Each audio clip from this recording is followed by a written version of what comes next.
அந்த CM sir அப்படிங்கிறதே அது சின்ன பிள்ளை விளையாட்டுக்கு கூப்பிடுற மாதிரி இருக்குது. சிஎம் சார் அப்படிலாம் பேசக்கூடாது. அது தன்மையான பதிவா இல்லை. தம்பி விஜய் அந்த இடத்துக்கு பரப்புரைக்கு போனதுனால தான் இது நிகழுது.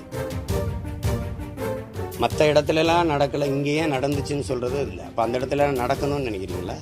ஆள் புகுந்தாங்க, கத்தியால் குத்துனாங்கன்னா மருத்துவமனையில் போய் பார்த்தேன். ஒருத்தர் கூட கத்தியால் கீர்ன காயத்தில் வந்து படுத்திருக்கலையே. அதாவது அவர் தம்பியோட அந்த காணொலியை பார்க்கும்போது அவருக்கு அதில் அவர் பேசுனதில் அவருக்கு இதயத்துக்குள்ள காயமோ வலியோ இல்லை. இருந்தால் அந்த மொழியில் அது வெளிப்பட்டுருக்கும். அது இல்லை. அதை கேட்கும்போது கஷ்டமாக இருக்குது. இப்போ நான் பேசி காட்டுறேன் பாருங்க. இந்த மாதிரி என் மீது பேரன்பு வைத்து நீண்ட காலமாக நேசித்த என் அன்பு சொந்தங்கள், நான் இந்த மாதிரி பரப்புரை பயணத்தில் வரும்போது என்னை பார்க்க வந்து நீண்ட நேரம் கால்கெடுத்து எனக்காக நின்றீங்க. உங்களுக்கு நான் என்ன நன்றி கடன் எப்படி செலுத்த போகிறேன்னு தெரியல. நம்ம எல்லாரும் சேர்ந்து ஒரு நல்ல அரசியலை உருவாக்கி நல்ல ஆட்சியை நம்ம உருவாக்குவோம். இது இந்த மாதிரி ஒரு கொடும் துயர நிகழ்வு நிகழ்ந்துருச்சு. பச்சிலம் குழந்தைகள் இறந்ததெல்லாம் எனக்கு மிகுந்த மன வலியை தருது. அதில் இவ்வளோ பேர் உயிரிழந்திருக்காங்க. அதுக்கு நானும் காரணமாயிட்டேன். இந்த நிகழ்வை பொறுத்த வரைக்கும் தம்பி விஜய் அந்த இடத்துக்கு பரப்புரைக்கு போனதுனால தான் இது நிகழுது. நான் போகலைன்னா அது நிகழாதுல்ல. நான் போனதுனால தான் நிகழுது. அப்போ காரணம் யார்? மற்ற இடத்துலலாம் நடக்கலை, இங்கேயே நடந்துச்சுன்னு சொல்கிறது இல்லை. அப்போ அந்த இடத்துல நடக்கணும்னு நினைக்கிறீங்களா? அந்த இடத்துல ஏன் நடக்கலைன்னு நினைக்கிறீங்களா? இங்கேருந்து பறந்து போகிற அந்த வெளிநாட்டுக்கு போகிற அந்த குஜராத்லேருந்து பறந்து போகிற விமானம் மட்டும் ஏன் வெடிச்சதுன்னு கேட்பீங்களா? சொல்லுங்கள், அப்படி கேட்பீங்களா?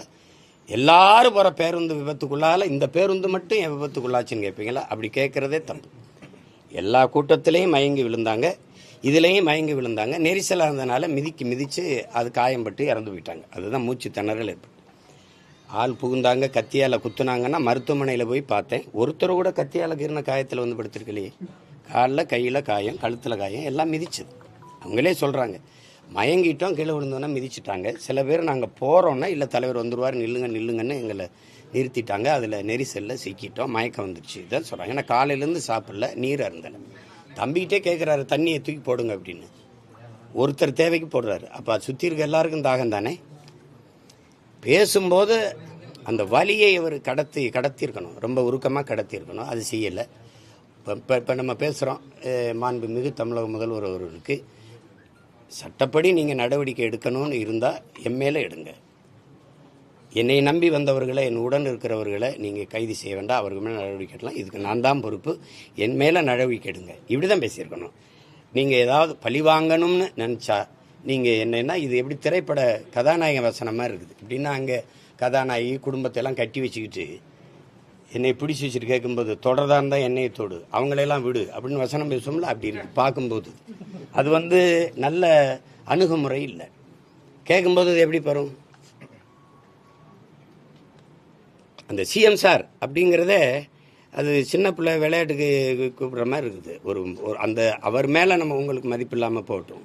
ஆனால் உட்கார்ந்து இருக்கிற அந்த நாற்காலி இந்த நிலத்தில் பெரும்பெரும் தலைவன் உட்கார்ந்தது. ஓமந்தூர் ராமசாமி ரெட்டியார் தாத்தன், குமாரசாமி ராஜா, மூதுரிஞர் ராஜாஜி, பெருந்தலைவன் காமராஜ், பேரறிஞர் அண்ணா போன்ற பெருந்தலைவர்கள் இருந்த ஒரு இடம் அது.